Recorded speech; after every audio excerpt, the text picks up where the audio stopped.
it's nice to hear when people like are complimenting your work. Some confidence and not being afraid to speak up if you think something's wrong. Just thought like I couldn't do it. It's quite easy for people to walk all over you. It's good that there's like a big community of us, like we're all like sticking together. Do you see more females on site now, or is it still? No.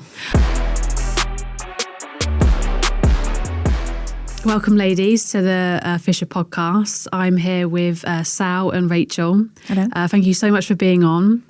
Do you mind sort of introducing yourself and giving a bit of a backstory, etc., and then we'll go from there? I'm Sal, the bench joiner's daughter on Instagram, and I work with my dad as a bench joiner, and I went through the apprenticeship and I qualified late last year. So, and I've recently started social media and sharing my journey on how I've been in the construction industry and like as a woman in the construction industry. So yeah. What made you start your Instagram? So I built the courage. I watched people like there's a couple of girls like sharing their stories on Instagram and TikTok and stuff. So I was just like watching their stories and I thought I could do that. I'm always taking pictures of things. So and then I had to like come up with a name and I was like I don't just be called like Sally the Joiner or something like basic like that. So I was like, oh, my mum came up with the bench joiner's daughter.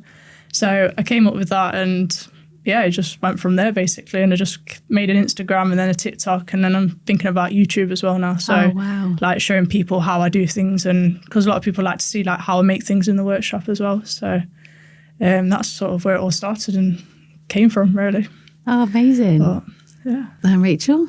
Well, I was thinking about this question and looking back from my childhood, my dad renovated quite a lot of houses in this area. And so I have quite a few fond memories of being in these houses, helping my dad out. And I think that kind of got me thinking about construction at an early age. And even now, if I see or I get the smells of the flux in the copper pipes and stuff, it brings me back to when I was 6 or 7 and sitting there, with my dad doing these things. And my mum had a business in design, which had lots of tables everywhere with those rulers. I mean, I'm going back like 25 years here or more. And you'd move the ruler up and down the table and you'd use these lovely like black tip pens and things to make drawings out of. And I like those. So I think the two together got me thinking about architecture.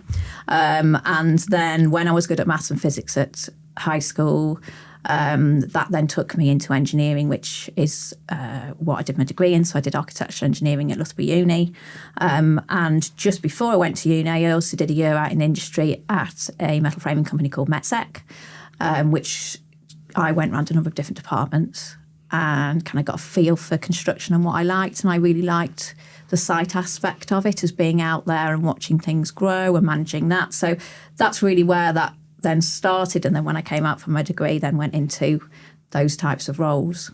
And what types of roles have you sort of done and how you have ended up now? Oh, okay. We might need a longer podcast. Okay. But I started with a company who had sponsored me through university and we did some work on a hospital. So was that like an apprenticeship role? A little bit. So partly because I'm a female, I found it relatively easy to get sponsorship through university, and so they approached the uni and then they sponsored a number of students. One of them was me, and I was lucky then obviously because I had my my fees and that were paid for.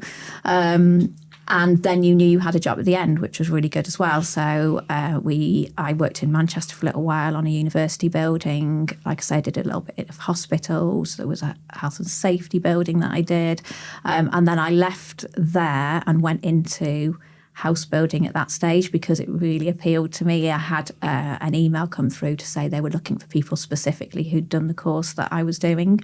And I don't know whether it's a little bit more girly than building concrete boxes, perhaps, but I really I'm not allowed to say that maybe, but I felt that was a little bit more something that was interesting and maybe took me back a bit to what I was talking about before with my dad when I was younger. And so I went into house building for a little while, and then the house building market dipped in about 2006, 2007 when the sales had dipped because of the recession.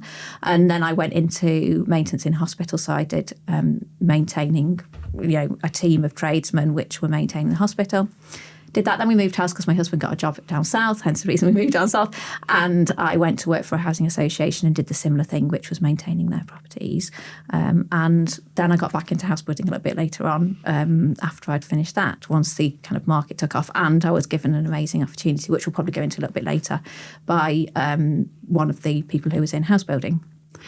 Sal, for someone interested in joinery, what would you say are the most essential skills? I'd probably say like a good eye for detail, because like especially in what I do is like manufacturing things and making like doors, windows. You've got a lot of mouldings, so I'd say like a good eye for detail, and probably physical strength as well, because there's a lot of like heavy materials that you've got to, especially on site as well, and lifting timbers and things like that. So physical strength is probably, you know, quite up there with what you should like have, and probably like good listening and like wanting to learn the trade, because the amount of like joiners and other tradespeople that are obviously a lot older than you, so like my dad, you got a lot to learn from them.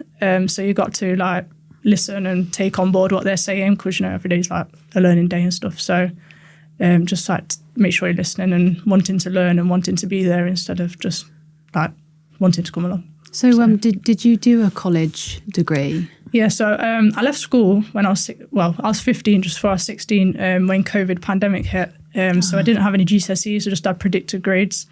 And I've always like helped my dad in the workshop, like ever since I was a young age, like school holidays, inset days, stuff like that. And then like when he was working on the house, I was helping him then. And I just like always sweeping the workshop and stuff. So I thought I've always wanted to do that. So I thought I'd take it as an apprenticeship and see how it went.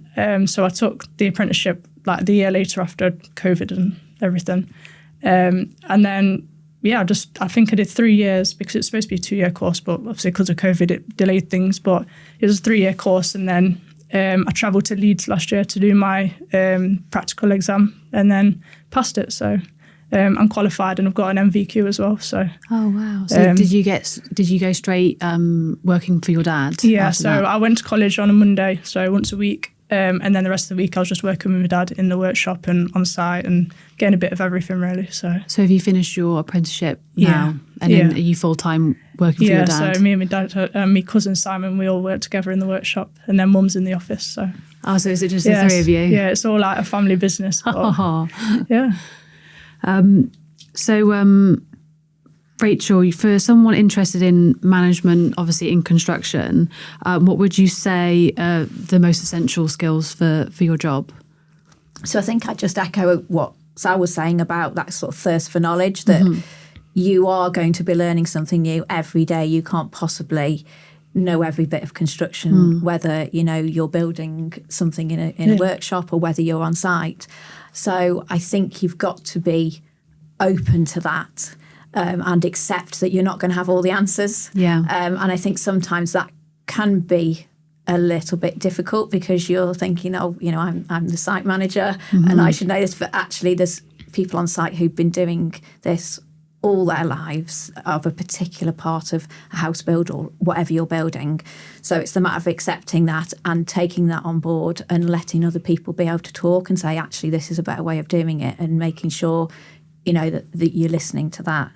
I think the other thing is some confidence and not being afraid to speak up if you think something's wrong. I think on site, particularly as a site manager, your responsibility is massive for keeping everybody safe. Yeah. And if you're not willing to say to somebody, you do this or you leave site, or having those more difficult conversations, then it's quite easy for people to walk all over you. So you need to be able to say, this isn't right and I'm not willing to, you know, adapt to that. So it's having that skill. Being assertive, I guess, is a thing, and also being organised, because if you're not organised, it just all goes to chaos quite quickly. Yeah. With obviously you have quite a high job within the construction industry. Have you ever felt underestimated because of being a woman?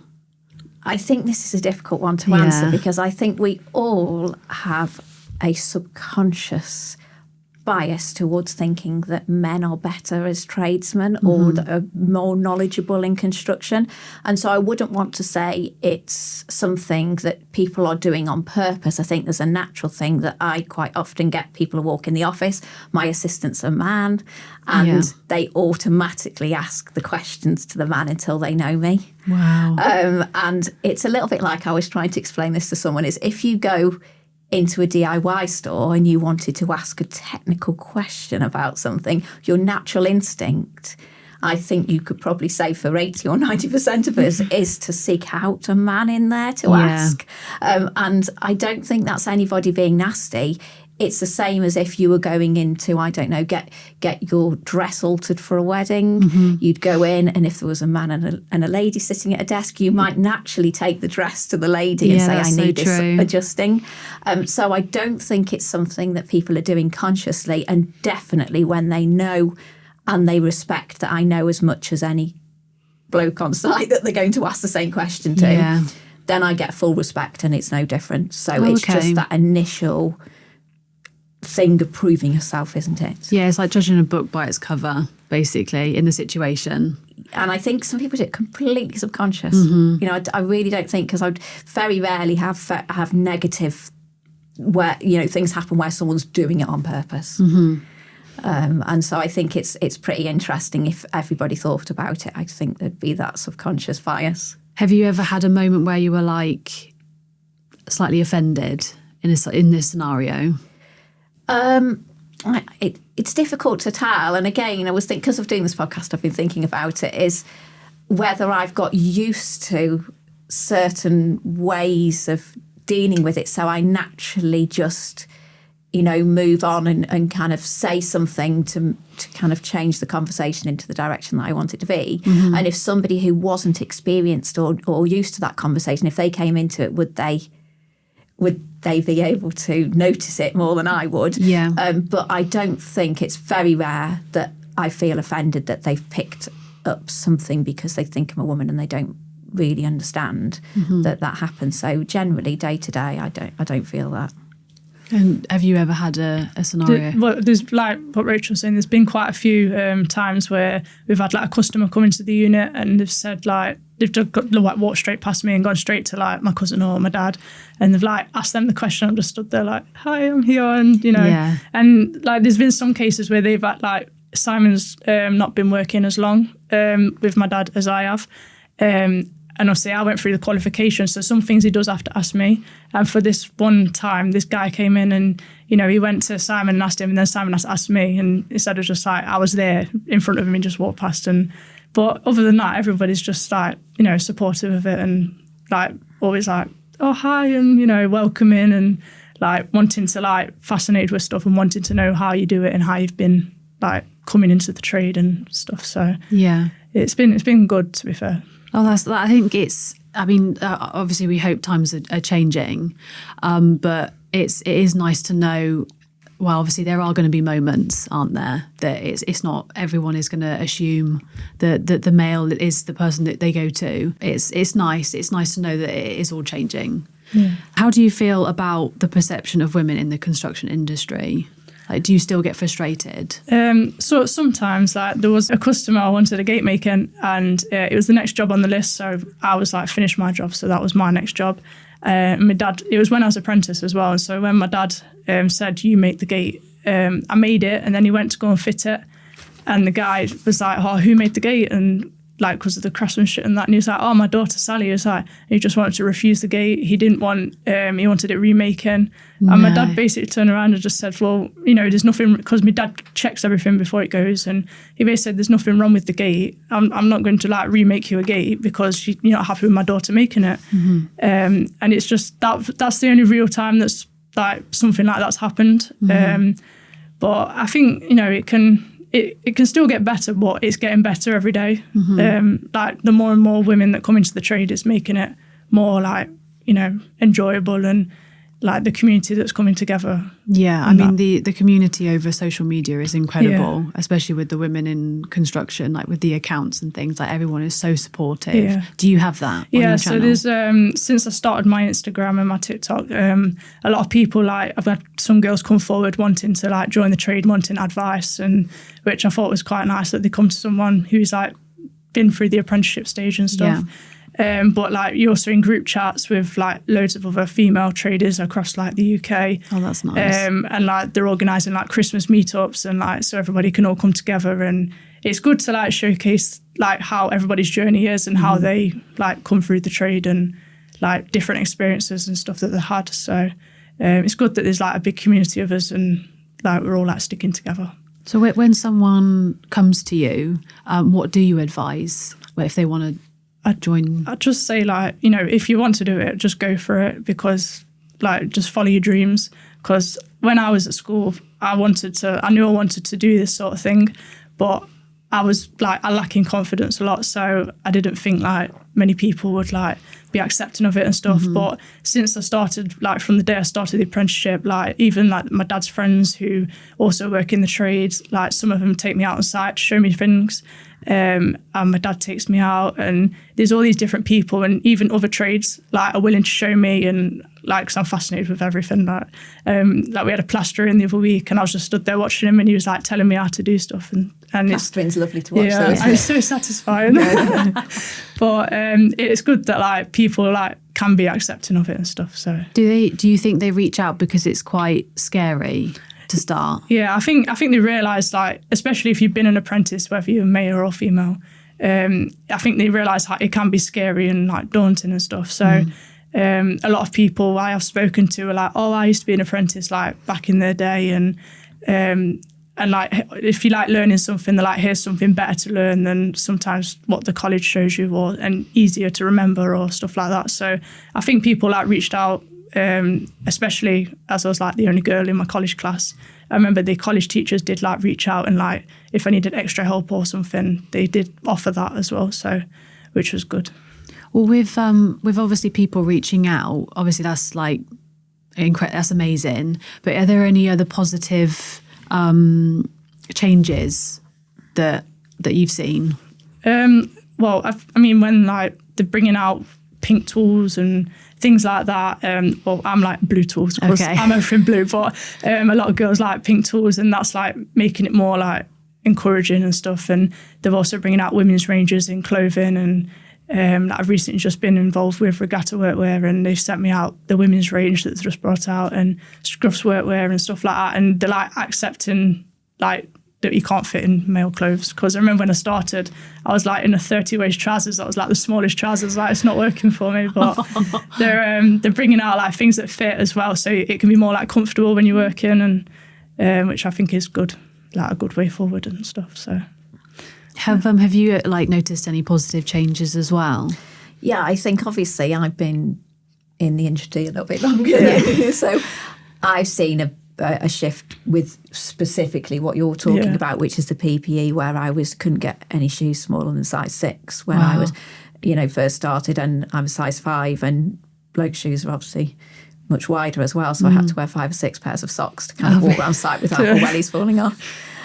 But now you get like a lot better proper female ones, and proper female, the high-vis vests and things that before I'd look like I'd kind of stolen one from my dad or something walking around. It's like a dress. And I think that just makes you feel more included on site as well, because I think when you are walking around like that, you do feel like you're not part of the team, because you kind of just been given anything. So I think that's made a big difference. I'm still waiting for Bob the Builder hats, the ones with like Wendy wears with the ponytail out the back.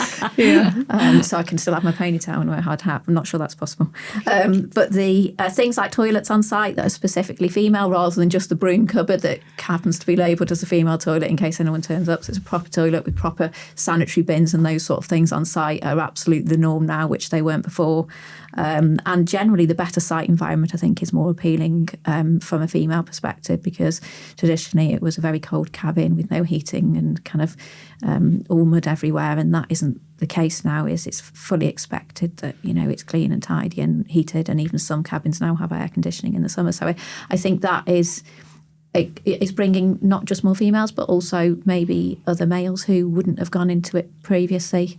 I think that whole environment is much improved. Do you see more females on site now? Or is it still? No. Oh no! I don't think I do. I think you know, they tend to be. If they are on site, we had a female gate lady who is actually off at the moment on maternity leave, but she was always my go-to for a female chat. And I think occasionally we had a female plumber, which was an apprentice on site for a little while. We don't employ them directly ourselves, so they just kind of come and go with the contracts. It depends on which contractors you're using.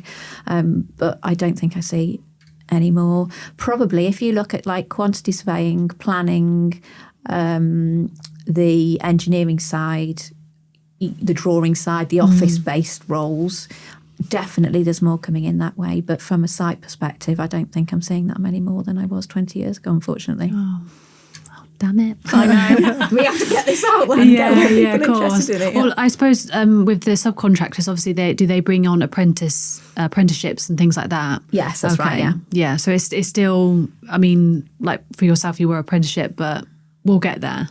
One thing, tackle. Yeah. And I think that's what some of the discussion is about, isn't it? Is how we're going to get that out there and get more people. And the key to this, I always think, is getting people onto site. I mean, the difficulty is, from a health and safety perspective, it's very difficult to get children, so under 16s, onto site. So when they're making those decisions between the ages of, say, 14, 15, that kind of age, are they exposed to what we've got out there as far as construction jobs, and is it interesting? But they're not going to know that, because it isn't like they can go to work when they do their work experience. They can have a week on site, because it's very difficult to do that.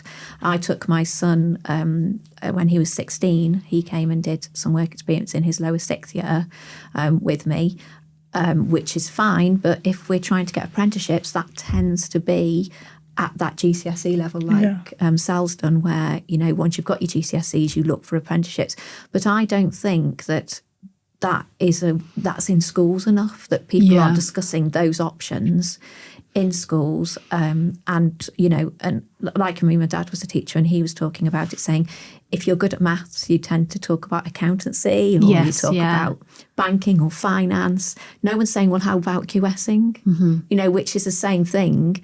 And some people may find that more interesting. And so it's just getting that brought into the schools, I think, isn't it? Yeah, because when I did college, I mean, you had all of the subjects listed, but then when I chose one, I went there, and there was a whole part of the college that was carpentry. And I'm like, well, that wasn't listed. Yeah. And it's almost like, what is it? Because you're offering me this because I'm a female. I mean, don't get me wrong, like, it was all male in there. But what would you say to colleges? What would you do differently, like, to try and get someone in? Because obviously you've started you've got GCSEs, then college, and then obviously potentially an apprenticeship. From that point to the apprenticeship role, like, how would you encourage women to choose that subject? It's more exposure, isn't it, to it? Yeah. And I don't know how you get that into schools, and it has to be before GCSEs. Because that's when the apprenticeships normally start, isn't it? Yeah, because like when I speak to like women like yourselves, they have had an interest from parents. So with someone that doesn't have parents in, you know, who do this, you know, type of thing, how do you encourage it? Like, what would you guys do differently? I think especially like girls like wanting to get into the trade. Like when I was at school, there was nothing. It was all like go to university, and they had careers meetings, but it wasn't for everybody. And I think nobody came in to like express like apprenticeships and like especially like women in the trade. So I feel like if like someone like me or somebody in the trade goes into schools, when they're like wanting to pick like the GCSEs or whatever, they could pick like DT and things like that are more like appropriate with what they want to do. But if they know that like there's a female in the trade that is out there, they might not be as like scared, because when I was leaving school, I was like, well, I don't know anybody that. I remember a girl working for my dad like ages ago, but apart from that, I didn't really know anybody in the trade. And I already knew that I was going to be like the only girl on the course and stuff like that. So I think if someone went in and like explained and showed their journey and how they started out, I think it could like inspire more people. And if they like realised that apprenticeships are like, I thought it was better because I was getting paid like at the same time as working. Whereas if I was like going to uni full time or sixth form and stuff like that, it wasn't for me. I'm more hands-on than like writing and stuff. So I think if like people express more apprenticeships at schools, when they're like Rachel said, when they're like picking the GCSEs and stuff like that, I think it'll be like better. Yeah, because I mean, when I did it, it wasn't even listed. Yeah. But I mean, even that little thing of it being shown that you can actually do this topic, I think that could go a long way. Yeah. But I think with your social platform and, you know, even others creating these social channels that is just in a day in a life, like that might spark an interest. Yeah. And I think the social media is so powerful. I think that has really like encouraged people to choose that subject.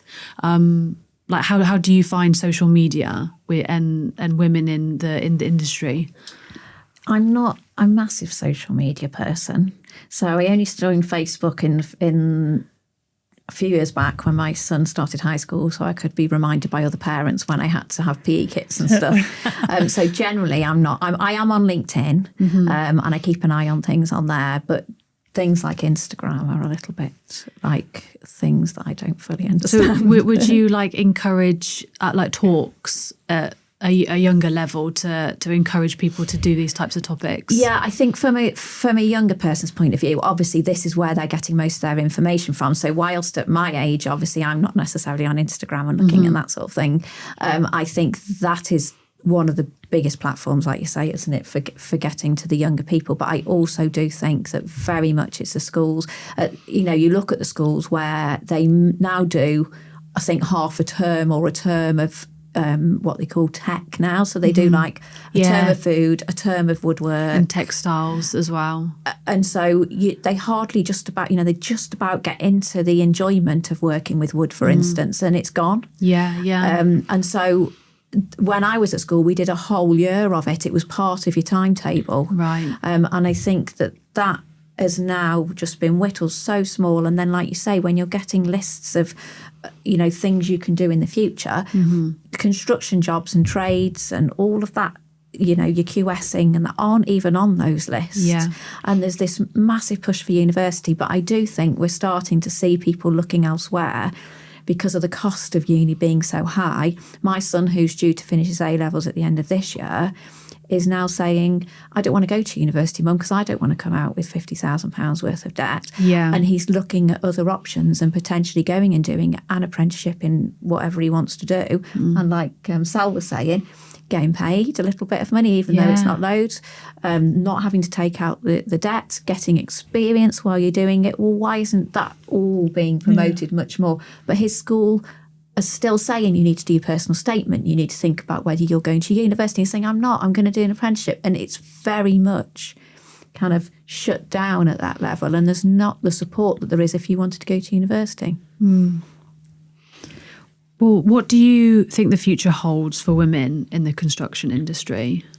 I think like a lot of like more social events, like showing like women coming together, and if they do like bigger things and like broadcasting it again on social media and stuff, I think that could be like a more encouraging thing for obviously younger people at school and stuff. So, but I think it's just getting better. Like as the days goes on, like as the more and more women that join, like the better it'll get, and you'll be able to like it'll be more familiar on sites, and like people coming in, it'll be more like, oh, you're in the trade as well and stuff like that. So it's not going to be as just like one person every so often and stuff like that. So I think it'll just get better over time and that. So yeah, I think like Sal was saying, the more people that are out there on social media, and it is such a good platform, isn't it, to get people looking at it. You'll know, I mean, I don't know the figures, but you put a video on and you know how many people you've got to, and you wouldn't do that just, I don't know, going out and having a drink down the pub, would you? You'd only speak to 2 or 3 people. So I think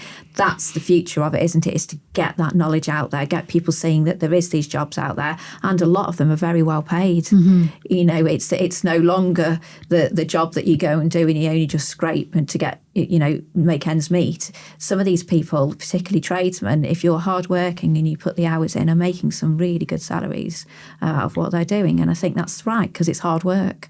And if people realise that it's enjoyable, they can make a good living out of it. I think the more we get out there to say that, whether it's for men or for women, it's there for everybody, and they've all got to be willing to kind of go out and try and see what there is out there. I mean, with the trades, you can get so creative as well, and I would have thought that would be so appealing, especially with joinery. Yeah. I mean, what some of that I've seen like people create is just amazing. It's almost like I just don't understand why. I mean, especially, women. Like, why are we not involved more? Yeah. Like, we're good at what we can do. There's a lot. There's nothing more satisfying, and I always find, particularly at Christmas for some reason, is to hand somebody over a house that you've not, obviously I haven't built myself, but had a you know part of organising that, making sure things are done right.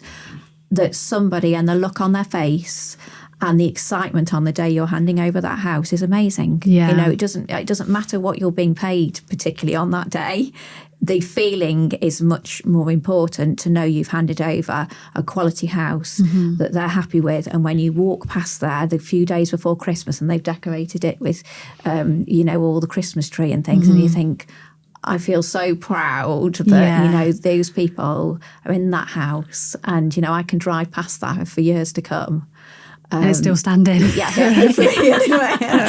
And I guess it's the same for it's one of them moments well. where you drive by, I was like, I worked in that house. And I worked in that house and stuff like that. But you built that gate. Yeah, because we're like timber gate specialists, so it's quite often we drive down and it's like, yep, that's our gates, yep, that's our gates and stuff. My dad does it a lot. But, it's one of the things. So what, if you could change one misconception about women, what would it be?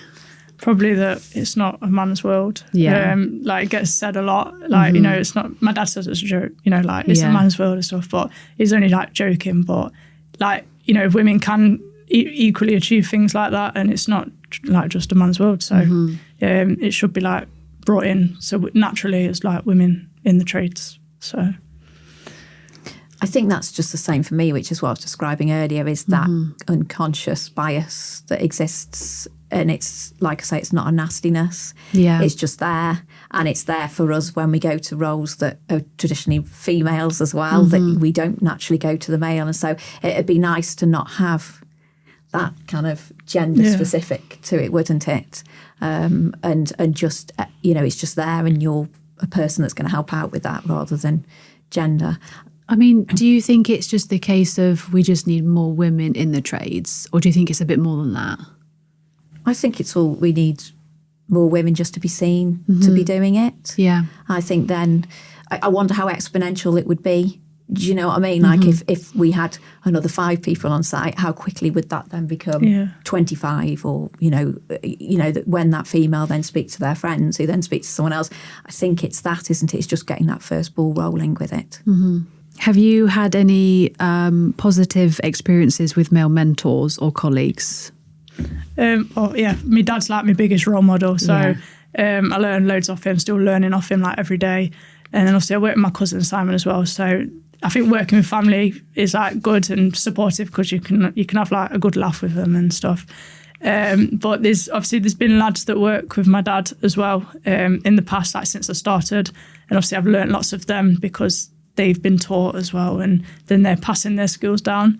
But it's like I had a guy come in last year, and he brought a plank of wood in from his sports arena that he used to go and watch a sport, and he wanted it making into a bench because it's like sentimental, and he couldn't like get over it because he was like he worked with his daughter and he thought it was great, and I made this bench and he was like over the moon with it. He's like, it's great, it's like my daughter, I work with her, I'm so proud of her. And that, it's like people can relate because obviously I work with my dad, so people can relate with that as well.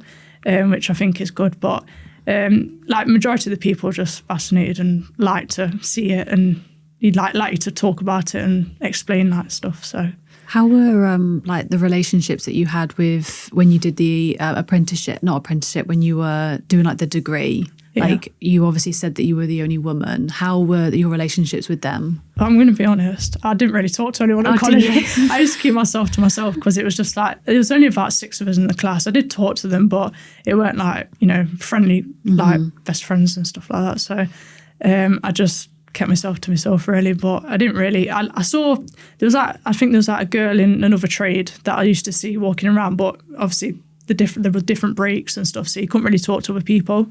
So I just used to just keep myself to myself and just get the 3 years out of the way, and now I'm happy because it's all done with. But it's just getting it out of the way. But if it came, like, the teachers were all like very nice, and like they were talking to me about what I do and like why I wanted to get into it and stuff. So they were interested as well, which was good. So yeah. I said earlier that about getting back into house building, and I remember going for the interview after I'd done maintenance for 7 years, and I wasn't sure I'd be able to get back onto site because I'd at which time had 2 sons, so in that meantime I'd had 2 children. And when I went for that interview with this chap, I did all the interview and was like, it's amazing, and I felt like I got the job, and I said, but I just need to tell you that I do have 2 children and I'm going to have to do school run in the morning, so I'm not going to get to site for 7:30. And without hesitation, just like that, he said, no problem, Rachel, we'll make that work. And I was just amazed. Were you expecting something? Okay. I wasn't even expecting it. I was expecting to go, well, we might be able to get you in the office, and that was my route back into house building. And I am just, always grateful for the opportunity that he gave me and the way that he overlooked. Not that it should be a norm, shouldn't it? But the way that he just went, you know what, we have, forklift driver, we have an assistant manager, we have other people on site who are health and safety trained, who if they can't manage for half an hour, then we've got a problem, haven't we? Yeah. And he just cleared that problem and then continued to do so. So if we had to go to head office, which was a little while away from where I lived, he would always, at sort of, if we had training or meetings, 2 or 3 o'clock, say, Rachel, you all right for kids today? Do you need to go early? Or, it was always at the front of his mind. And that gave me the confidence then to, because I'm not still with that company now, but it gave me the confidence then to say, actually, this can work, because I'd had so many years of people saying, oh, you'll never be able to do that. I had one female say to me, she chose construction over having a family. No way. Yes. And when I was saying, I'm not sure I can do site because I've got kids, and she was like, oh, well, I chose construction over family because, and I can kind of get what she was saying, but it shouldn't be that you have to choose one or the other. You should be able to do both. Have it together and stuff. So the thing is, though, with that person that obviously allowed you to just come in that extra half hour, like that is just sparked something, and it's almost like you can have a family and still be in construction. And I do think that is very, very difficult. And I think that was some of the stuff I'd put here, is that my biggest issue is not being female, it's being a mother. Yeah. Because of the problems that you have with children and having to do school run at particular times and having to be back at particular times and phone calls from the school that they've been sick or, it's being in a job. And it isn't just construction, is it? It's going to be other industries, but is particularly in certain industries. Obviously, it's probably the same in something like teaching, I would guess, because you're in the classroom and you have to be that kind of thing.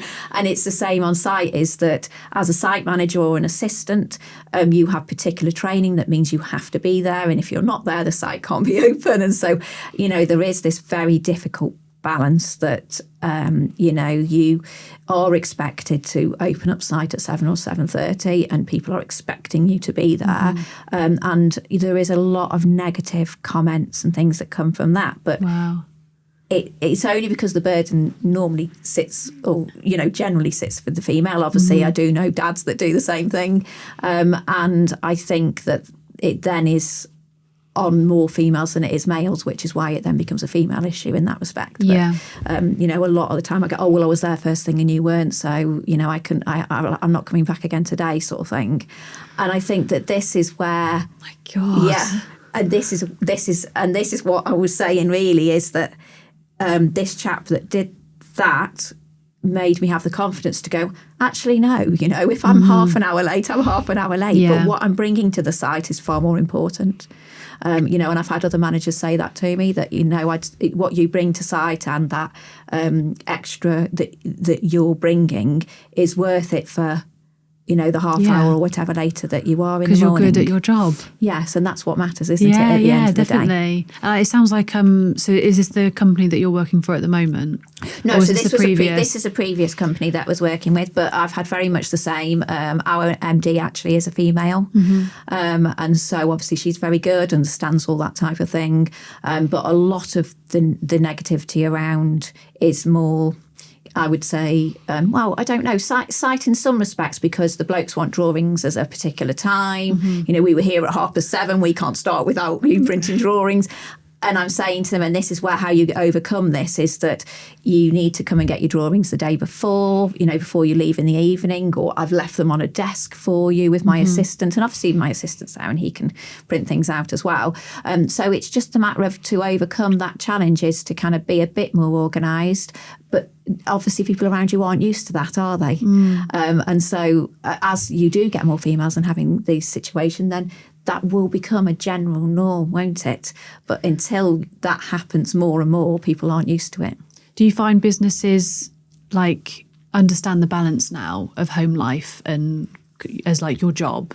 Do you find it better? Oh, it's definitely improving, I think, but I still think there's it's a long way to go. Yeah, and I'm not just talking about where I'm working. I'm on about generally that expectation that there is on mothers, and that guilt between being with your children and being at work, and that moment in the morning where you've got a sick child but you've got one of the biggest days ahead of you at work is just breaks you sometimes. And that is really hard. And the number of conversations I've had with my husband in the morning to say who's got the most important day when the kids I've got this, which one are you doing? And so you then have to decide who's going to cancel their day to stay at home with the sick child. And I think and some of this isn't talked about, is it enough? I don't think is trying to do something that's as a job. And sometimes you feel you can't talk about it because it's like a weakness in a professional sense. I mean, looking back at your career, is there something that you'd wished you'd known from the start? I don't know. We were kind of talking about this before, and I think we were saying, what would that be? And I guess it not really, because I think it is what I expected. I do think that from a construction point of view, it's a lot harder than you think to build with 50 people on site who all have a different idea, who don't necessarily know each other and work together. And I think I'd maybe would have appreciated some understanding around it's a bit like an orchestra, isn't it? If one's out of tune, the whole song sounds awful. And it's understanding that, a little bit more around all the different characters that you've got on site and how difficult that's going to be just to get everybody to comply and work together. Because it's not like an office where, you could be with the same people, couldn't you, for 10 or 15 or 20 years. Some people in the same office for their whole career, aren't they? Yeah. But with a construction site, every year or so, you're changing probably everybody that you work with, you're rebuilding relationships. And I think I didn't maybe understand that, but I'm not saying it's a negative particularly. It's just being prepared that you're going to have to rebuild every year or two when things are turned up again and you go to a new site or you get new contractors.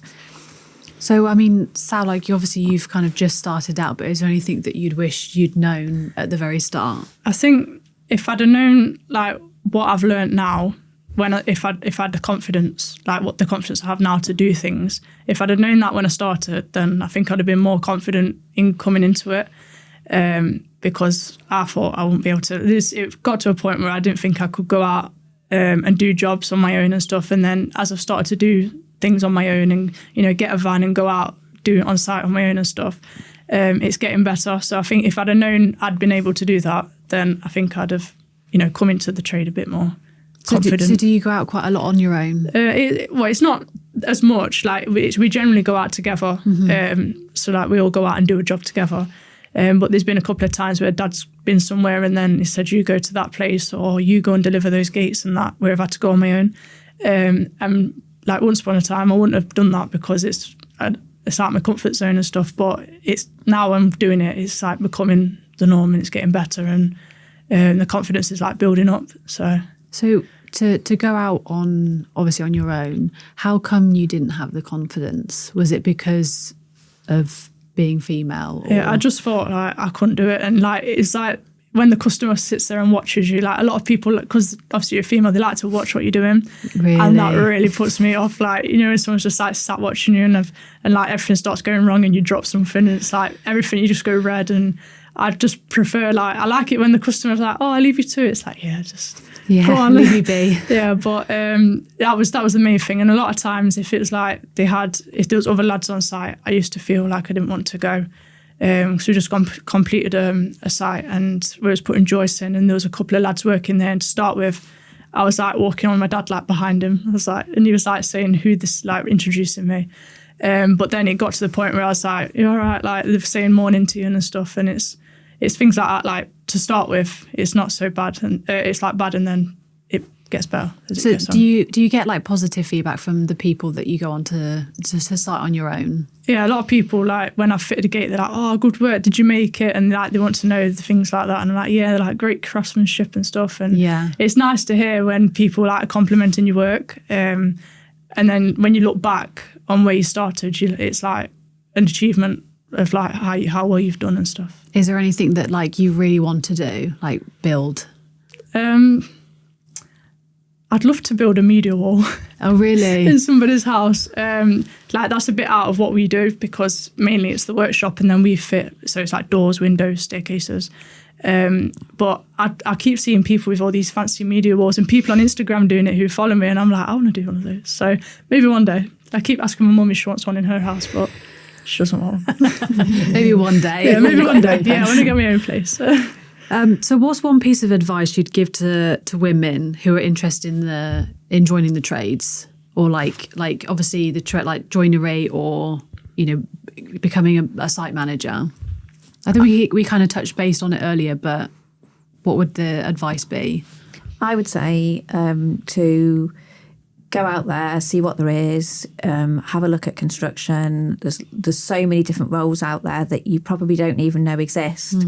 There's definitely something for everybody. You know, you don't have to be a site manager. You could be a QS or an engineer, or, you know, there's so many different things to be doing. So I think if you're interested, have a look, try and do some work experience in different departments like I did, where you then get a feel for which you actually enjoy, and then go and find a course that's the right one, or in fact get a job where you get like an apprenticeship where you get the training on the job, and don't be afraid about it, because like Sal was saying, once the scary bit is those first few days. Once you're accepted within the team, you're in the team, and it doesn't matter if you're a female or not. I know when the blokes start swearing and talking about women and football in front of me, they've not even noticed I'm a female anymore. Yeah. And I'm like, yes, I've achieved this now. I am actually in the team. Do you know anything about football? Yeah, well, yeah. I mean, I did used to play football a little bit when I was younger, and both of my kids like football, so luckily I'm kind of a little bit knowledgeable, so I can join in a little bit, and I know a little bit about cars. My dad kind of talks about cars a lot, and because I had 3 sisters, we had to listen to the boys' stuff with him as well, because there was no sons to kind of listen to it. So I do tend to join in these conversations, and I think it's really nice. And when the lads on site will say, oh, I just swore and I didn't think, I'm like, that's fine. I actually quite like it, because I feel like you've ignored the fact I'm a female now, and I'm just the team. Yeah. And that to me is more important. And I think that's what Sal's saying is, don't be scared about it. It might feel that it's not good at the start, you know, that it's a little bit worrying, a little bit out of the comfort zone. But I think if you push through, that you'll have some amazing opportunities, and you know, the enjoyment I get out of my job is massive. And I suppose, as like you were saying earlier, like you're still learning, you're still developing skills. Yeah. It's almost like it's a continuous job where it's like you're going to be learning something new every time. Yes, exactly. And we've just gone for the company I work for from masonry build to timber frame. And that has been an eye-opener for me. And there have been some scary moments where I'm like, I don't know this. I'm going to have to find someone that does. But you know what? The support I've got from everybody around me has been really great. And I think particularly the people who like erecting the timber frames, you know, lots of respect. There was none of that feeling that, oh, it's because she's a female, she doesn't know what she's on about. It was very much, let's all work together. We haven't done this before.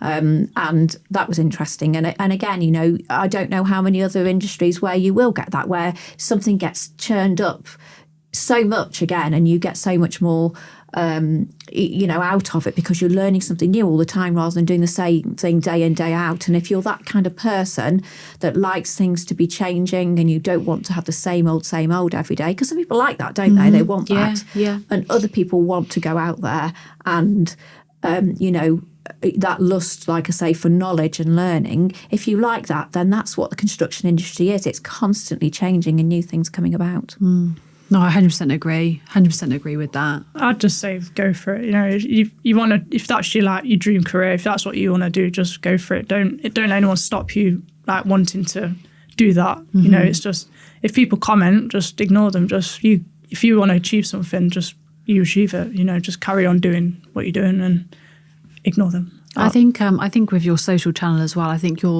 as your social channel will grow and what you create, I think it's really good though that people are reaching out to you, and then you get to, you know, advise them to go this way or that way. And I hope, as I said, like sometimes when you have these social channels and influence, it's amazing that one person that just asks can develop into the construction industry. And I think that's, you know, there'll be different ways of doing that. And for yourself, there'll be other ways that we can encourage women going into the construction industry. On a lighter note, I feel like this is quite an intense conversation. We try and close the podcast with a joke. So do you have any good ones? I'll let you go first. I've got one. I tried to find something that wasn't going to offend anybody. Okay. What did one wall say to the other? I'll meet you at the corner. Oh, God. Oh, mine's really bad. I tried to get something woodworking related, but why was the carpenter a good witness? Because he saw everything. So I thought it was like quite fitting. That was really good. We're both really fitting for the topic. Yeah. Thank you so much, ladies, for coming on today. I hope you've had a nice time. Yeah, it's been good. Okay. Yes, thank you. Yeah.